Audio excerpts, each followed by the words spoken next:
Okay, we left off day 8 with Strongheart now having his own dog food. Now we're on day 9, publicity stunt. Clickety-clack-ding, clickety-clack-ding. Jane was writing a new screenplay for Strongheart. I'm calling it The Love Master, she said. And it's the bee's knees, if I do say so myself. Let's hear it, said Larry. Strongheart sat up. He wiggled his ears this way and that, trying to catch all the words. The story centers around the dog sled race, Jane explained. Strongheart's character endures days of toil, always pulling, over snow-covered mountains and glistening glaciers. He grows exhausted, so he goes off in search of help and finds another dog, a female dog.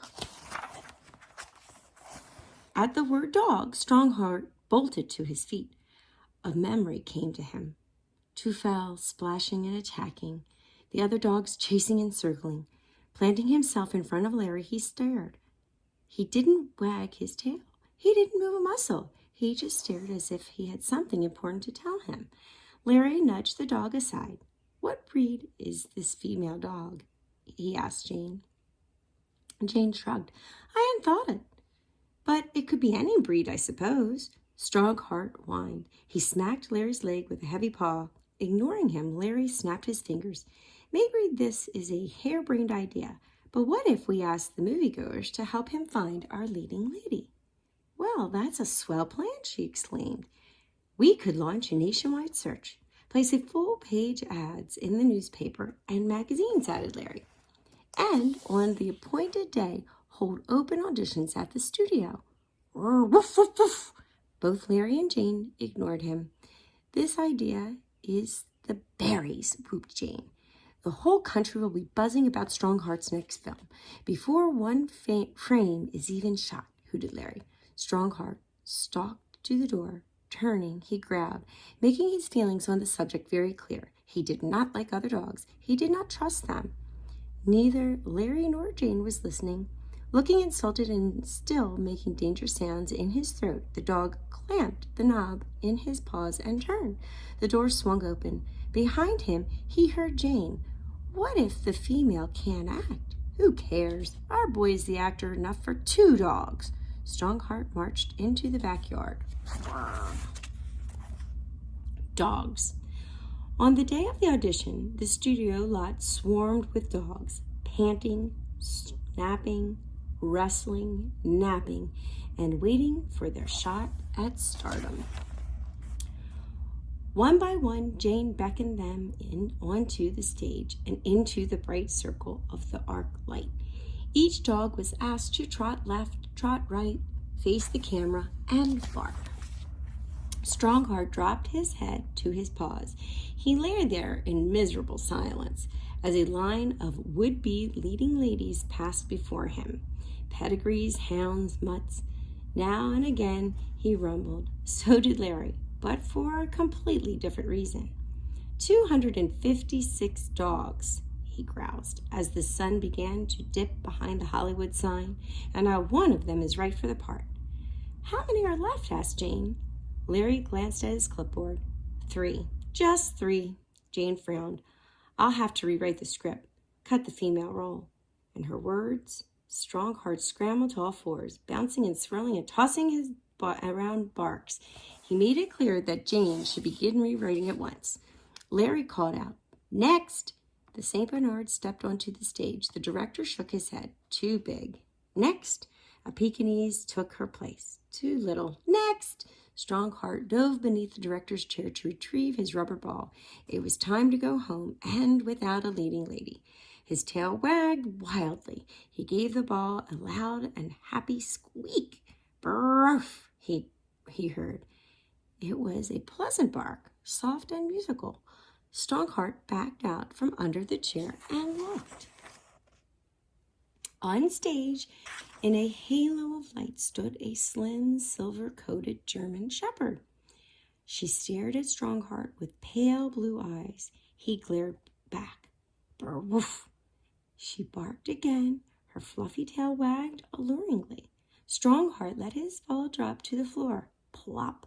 It was obvious. He knew that what Larry would say next. That's her. That's our leading lady. The Love Master. Filming began 2 weeks later on the studio lot on shooting stage number 21. Property men had transformed the coniferous building into wintry north fake snow, fake mountains, fake pines. Pretty swell, huh? Enthused Jane the first day. But Strongheart wasn't admiring the scenery. All his attention was focused on the slender German shepherd sashaying toward him. He blinked. The creature's toenails were painted pink. She had on a leopard skin coat. She smelled and flared his nostrils like gardenias. He curled his lips. None of that, said Larry. Strongheart licked away his snarl.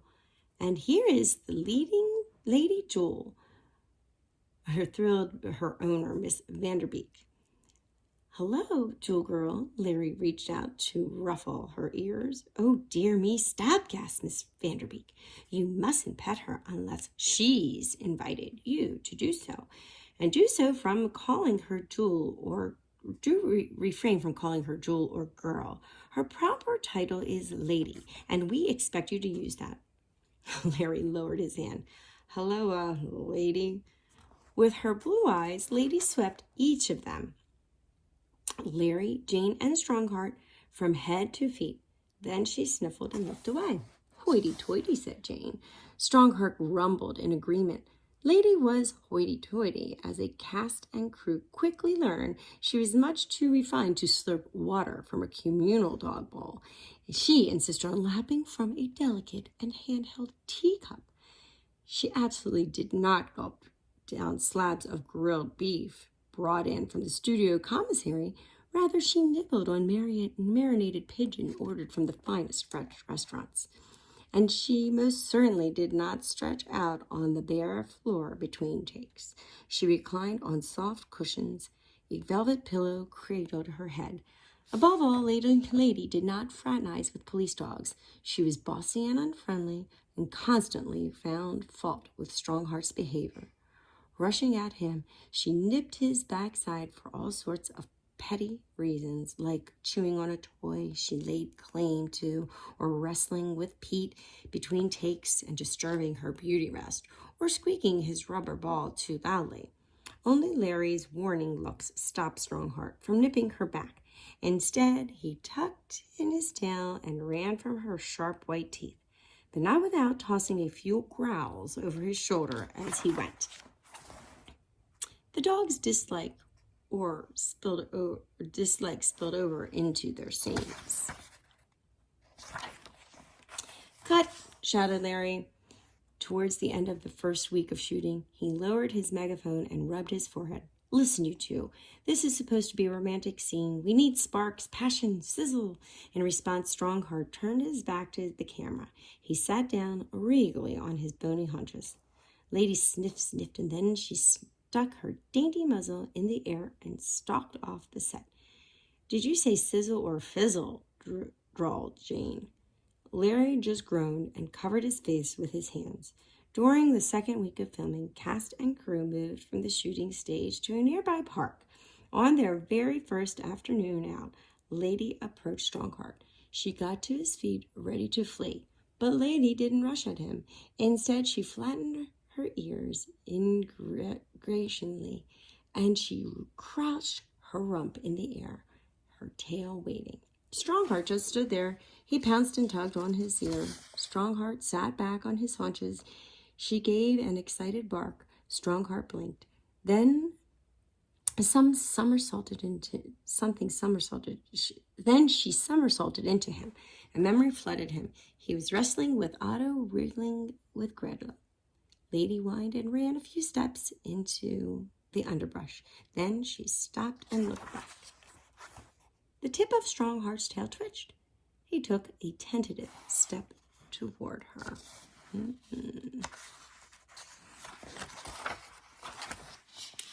She scampered back and licked his face, and Strongheart abandoned his aloofness. With a joyful, bounding leap, he ran puppy-like through the meadow and wood, side by side with Lady. Their newfound affection spilled over into their scenes. Now they pulled the sled with perfect sync. Their love scene sizzled. Cut, shouted Larry toward the end of the 4th week of shooting. He dropped his megaphone and applauded. Yes, that's what I call acting. Strongheart barked and buzzed his big head against Lady's. She licked his nose. At least somebody's getting kissed around here, Jean muttered. Then in a louder voice she said, there are times, Larry Timble, when you really don't know how no onions without acting. And that's where we'll end for today.